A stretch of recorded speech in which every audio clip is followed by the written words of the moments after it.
अगर वज़ीर दिफा की हैसियत से वो ये महसूस करते हैं कि कुछ साहिबान ने मिसलीड किया था रियासत पाकिस्तान को, तो उनके खिलाफ कार्रवाई करें, काबीना में अपना मुकदमा लेकर जाएं ना, टीवी पे क्यों बता रहे हैं? नहीं, I have a very simple question.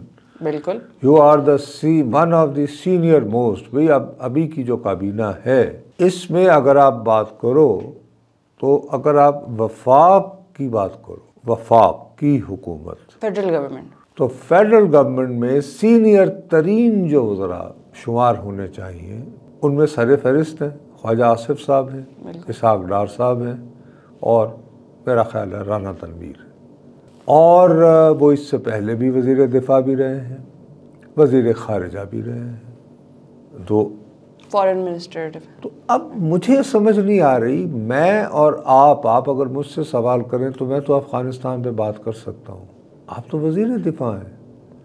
आप जो मुझसे बात कर रहे हैं, यानी मुझसे मेरी मुराद ये कि मैं बजरिया में टेलीविज़न शोज़ वो आप अपने वज़ीर आज़म के सामने रखें, अपनी काबीना के सामने रखें। आप टीवी पे ये बयान क्यों दे रहे हैं? आप टीवी, और हमें को नज़र आया कि जी आप जो सोच रहे हैं उस पर गौर व खौज करने के बाद वफाकी काबीना ने मुंदरजा झेल फैसले किए हैं।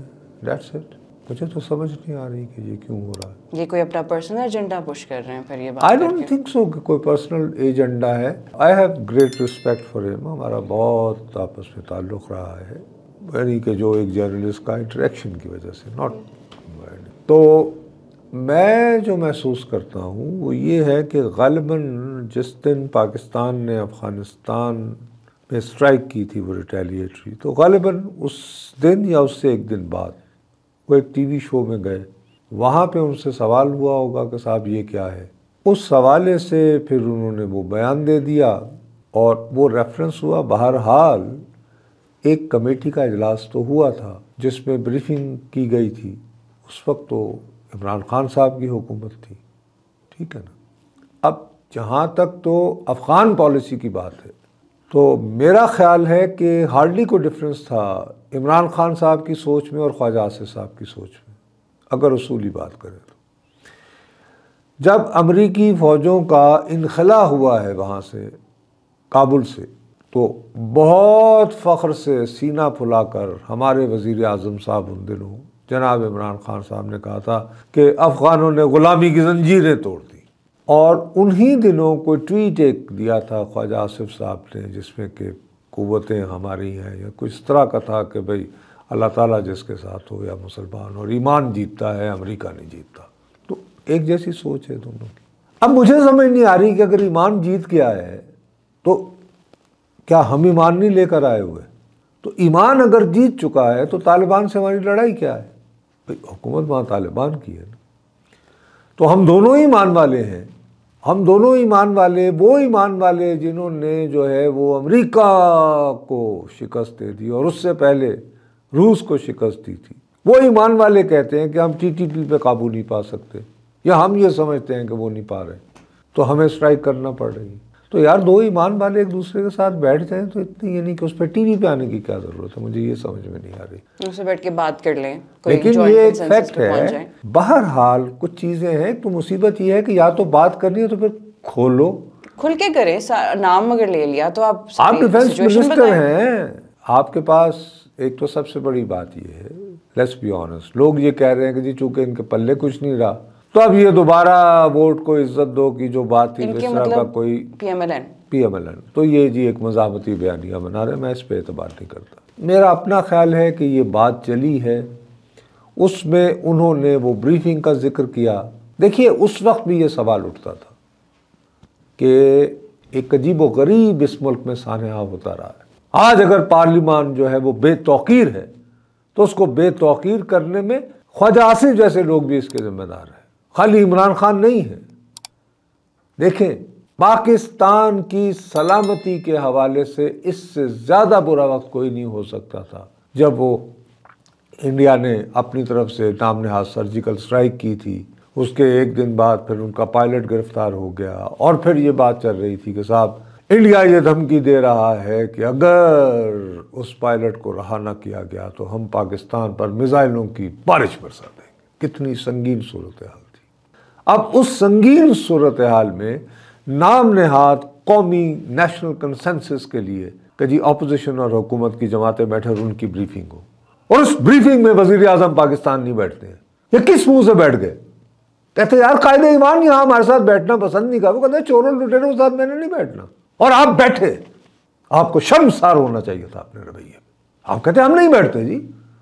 अगर कायदे ईमान को फिक्र नहीं है तो खाली हमने ठेका उठाए रखा कि वो मुश्किल की इस घड़ी में भी हमें कह रहा कि मैंने चोरों लुटेरों के साथ नहीं बैठना, लेकिन ये बैठे।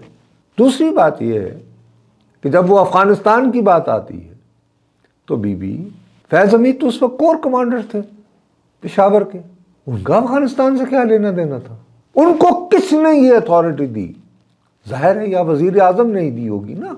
वजीर आजम ने आगे पास ऑन की जनरल बाजवा साहब को, बाजवा साहब ने आगे फैज साहब को की। अब भाई मैं तो जनरल फैज के यानी पूरे दौर में रांदाए दरबार रहा हूँ।